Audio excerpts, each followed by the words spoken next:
Hello my dear friend, this is Shiva Rathore from निचल पैरी series. My dear bro, आप देख रहे हैं एनपी न्यूज़ निचल पैरी में शिवा राठौर के तीखे सवाल में आपका स्वागत है। तो आज के एपिसोड में हम जिस शख्स से रूबरू करा रहे हैं वो है जनाब सीताराम शर्मा लोक अदालत में आज से नहीं विगत कई वर्षों से काम कर रहे हैं और फिरोज़ाबाद में बैठते हैं, सिरसागंज से हैं, यूपी से बिलोंग करते हैं। शर्मा जी, अगर आपकी मोहलत हो जाए तो मैं दो बातें कर लूँ आपसे। बिल्कुल बताइए सर, पहले आपका स्वास्थ्य कैसा, आप कैसे हैं? बढ़िया एकदम गुड। सर, आज जो प्रोग्राम था, जो प्रोग्राम जन कल्याण कार्यक्रम का नाम से प्रोग्राम था और नेताजी मिस्टर मुलायम सिंह यादव जी के जन्मदिन पर रखा गया था, इसका प्रमुख उद्देश्य क्या था? आज के इस कार्यक्रम का प्रमुख उद्देश्य माननीय मुलायम सिंह जी यादव का जो जन्मदिन था, जो 22 नवंबर 2022 को है, 2022 को मना रहे थे। उस कार्यक्रम में पार्टी के निर्देश पर ये निर्देश आए थे कि नेताजी का जो जन्मदिन है वो जन कल्याण कार्यक्रम के अंतर्गत मनाया जाएगा।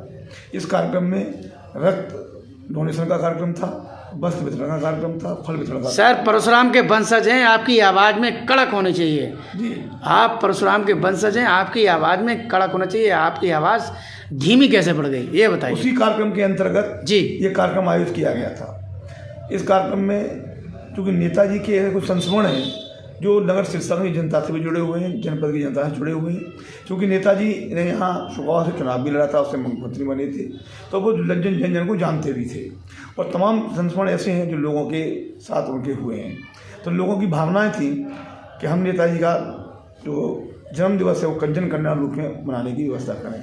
उसी के अंतर्गत नगर सिरसागंज में ये कार्यक्रम आयोजित किया गया था। नेताजी ने कुछ ऐसे काम किए, जैसे जब वो रक्षा मंत्री थे तो उन्होंने एक बड़ा काम किया कि जब पहले सेना के मिलिट्री के लोग इस क्षेत्र में काफ़ी हैं, जब उनकी मृत्यु बॉर्डर पर हो जाया करती थी तो उनका शव कभी भी गांव नहीं पहुंचा करता था। नेताजी ने रक्षा मंत्री होते हुए ये डिसीजन लिया कि अगर हमारा कोई सिपाही या पुलिस का जवान, फौज का जवान अगर सेना पर किसी तरीके से उसकी मृत्यु हो जाती तो उसके शव को उसके गाँव तक पहुँचाया जाएगा। ये बहुत बड़ा डिसीजन था और इससे जनता बहुत प्रभावित हुई, क्योंकि अपने सपूत लाड़ले को कम से कम आखिरी समय में तो अपने घर पे देख ले। तो इस टाइप की नेताजी की तमाम चीज़ें थी जिसमें लोग उनसे जुड़े हुए थे। उसी भावनाओं के अंतर्गत इस कार्यक्रम का मुख्यमंत्री काल, जब मुख्यमंत्री वो एक नहीं, दो नहीं, तीन बार मुख्यमंत्री रहे उत्तर प्रदेश के, उस दौरान जो उन्होंने ऐतिहासिक फैसले लिए थे उनके बारे में भी बताइए। क्या क्या फैसले लिए उन्होंने? नेताजी के फैसले तो बिल्कुल गाँव देहात से जुड़े हुआ करते थे, शहरों को भी ध्यान रखते थे। उन्होंने व्यापारियों की के लिए धारा 307 खत्म कर दी थी, चुंगी हटा दी थी और इंस्पेक्टर राज खत्म कर दिया था। तो नेताजी के तो फैसले ऐसे ही हुआ करते थे। पहले जैसे मेरे पास 20 बीघा खेती है और मैं उसमें 2 बीघा खेत बेचना रहा हूँ तो मैं बेच दूँ और लेने वाला ले भी लेगा, लेकिन वो ज़मीन फ्रेगनेंट होकर ग्राम सभा में शामिल हो जाएगी। ये घटना मेरे साथ भी घटी थी। मैंने अपने पेट्रोल पंप के लिए ज़मीन ली और उस पंप वो ज़मीन का नंबर बड़ा था, अब मुझे कोई जानकारी भी नहीं थी। बाद में वो ज़मीन ग्राम सभा में दर्ज हो गई, मुझे दिक्कत हुई, मैं जिलाधिकारी से मिला, वो बात मैंने नेताजी से कही। तो नेताजी ने कहा ऐसे कैसे हो सकता है, ऐसा तो कोई अपना ज़मीन पूरी बेचेगा क्या? तो उन्होंने तुरंत प्रभु सचिव को बात की और उससे पूछा कि ये क्या होता है फ्रेगमेंट। उन्होंने बताया सर इस तरीके का होता है। उन्होंने कहा नहीं, तुरंत ख़त्म करिए इसको, अब की बार विधानसभा का शस्त्र आ रहा है उसमें लाइए इसको, और ये फ्रेगमेंट नहीं होगा। अगर गांव का किसान पे 5 बीघा ज़मीन है, 7 बीघा ज़मीन है, वो 2 बीघा बेचना चाहता है, 2 बीघा तो बेचेगा।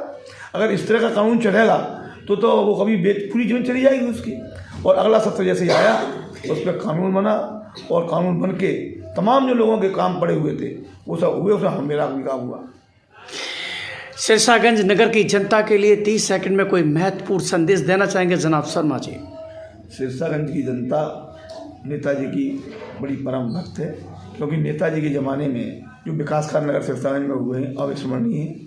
उन्होंने पूरे शहर को सीसी रोड और गलियों को सीसी रोड बनवाकर, नगर पालिका को भवन बनवाकर, मंच बनवाकर और बरातघर बनवाकर, तमाम अम्बेडकर पार्क बनकर जो काम कर दिए हैं वो आज भी नेताजी की याद में यहाँ जीवित हैं।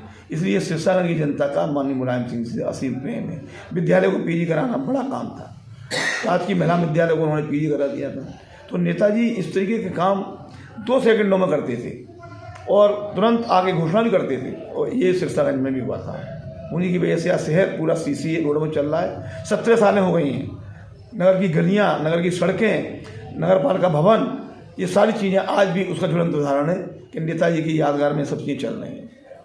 माय डियर ब्रो, इनके बातों से ये लगता है जनाब सीताराम शर्मा स्वर्गीय मुलायम सिंह यादव जी के लग रहा है बड़े घनिष्ठ और उनके अति करीबी और मुरीद लग रहे हैं। और जो इन्होंने बताया है उनके कार्यों के बारे में, आज नेताजी नहीं है लेकिन उनकी यादें जो हैं वो लोगों के दिलों में ज़िंदा रहेंगी। और उनका आज इन्होंने बड़े धूमधाम के साथ प्रोग्राम, बहुत बड़ा प्रोग्राम किया जिसमें पूर्व सांसद अक्षय यादव, पूर्व सांसद रामविलास सुमन आगरा से कई बड़ी हस्तियों ने जो है उसमें पार्टिसिपेट किया और लोग मंच पे मंचासीन रहे। तो माय डियर फ्रो, आज इनके एपिसोड को, इनके वीडियो को इतना वायरल और सब्सक्राइब करिएगा कि जनाब सीताराम शर्मा की कहानी जन जन की जुबानी हो जाए। जय हिंद, चल पैरी, all of you my dear friends.